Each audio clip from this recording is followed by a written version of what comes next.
So when I graph this equation here on Desmos, this is what the graph is going to look like. Okay, so I have my axes here, and the graph, it looks like it's a parabola that looks kind of like this, stops, the parabola flips upside down, okay, and it goes to something like this, and then we have our parabola goes right side up again, and it looks something like that.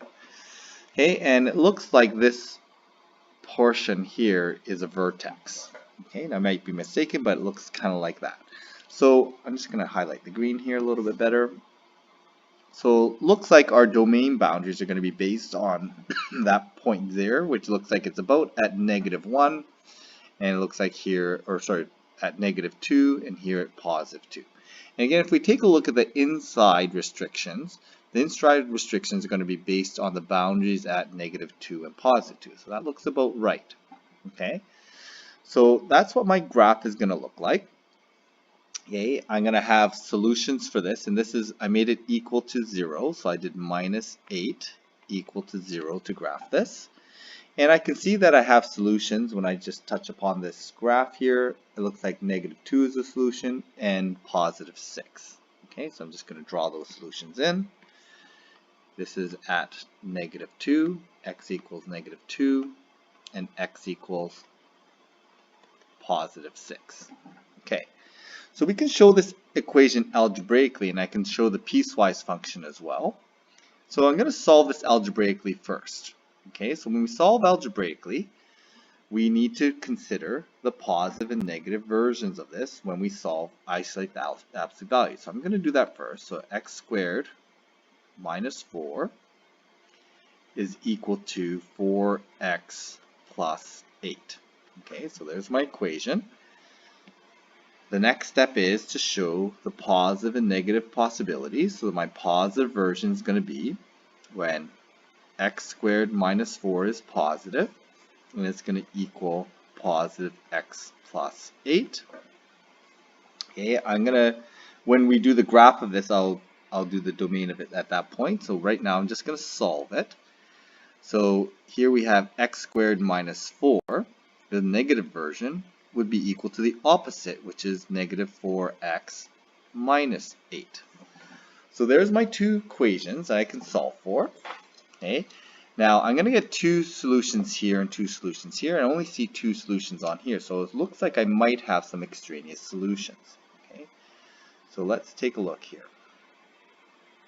Okay, so let's solve this. Here we get x squared minus 4x minus 8, x squared minus 4x, sorry, minus 12 equals 0. Looks like this is factorable into x minus 6, x plus 2 equals 0.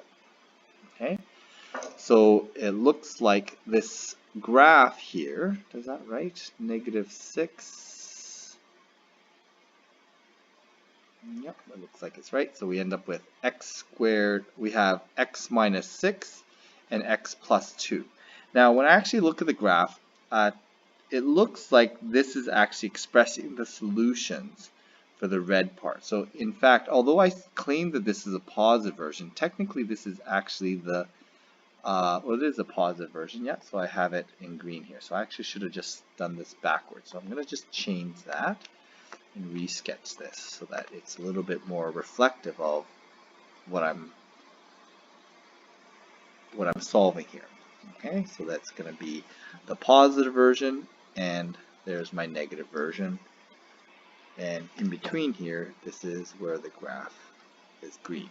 Okay, and I should also actually show where this part is like that. Okay, so there's my solutions. I'm going to have solutions, my positive version solutions are going to be at x equals 6 and x equals -2. From my graph, it looks like those are two valid solutions, and so those are non-extraneous. Here, I'm going to solve for x. I'm going to end up with +4. I'm going to add 8 to both sides. Okay, so I'm going to equal plus 4, and then factoring this, so I get x plus 2 squared equals 0. So x is equal to negative 2, so if you take a look at this, happens to be a double root, so it works out to be the vertex. It looked physically like the vertex when you put it on your graph, and it looks like this solution is also valid because it shows up on the graph. So with algebraic solutions, we really should test them, although we can see graphically that they are consistent. So I'm going to test x equals 6. When I plug it in, I end up with absolute value of 32 is equal to 6 times 4, so 24 plus 8. Yep, that works. Okay, so that's perfectly good. I'm going to test x equals 2. Okay, that's 2, negative 2, and negative 2 is the same. So I end up with negative 8 minus 4. Sorry, that's going to be 4 minus 4. 4 minus 4 is equal to negative 8 plus 8. Yeah, I get 0 equals 0. That's a perfectly good solution. Okay, so those are non-extraneous solutions. And by the graph here, when we take a closer look at it, yeah, it actually does make sense because the shapes of the graph, the dotted line parts are not generating solutions to this. Okay, so there it is. There's our graphs, our algebraic solution. The last thing I'm going to do is I'm going to express the domains of these. Okay, so for this, the inside domain for this, for the green part, is going to be where the graph is greater than 0. So it's going to be where x is less than negative 2, or where x is greater than or equal to 2. And the domain of the negative part is going to be where x is between 2 and negative 2. Okay, and so when we express these solutions, yeah, that fits in the domain, so that though these two solutions fit into this green domain, so that's okay. This solution, technically, we can probably double up and say that it fits into this domain because it's at the boundary point.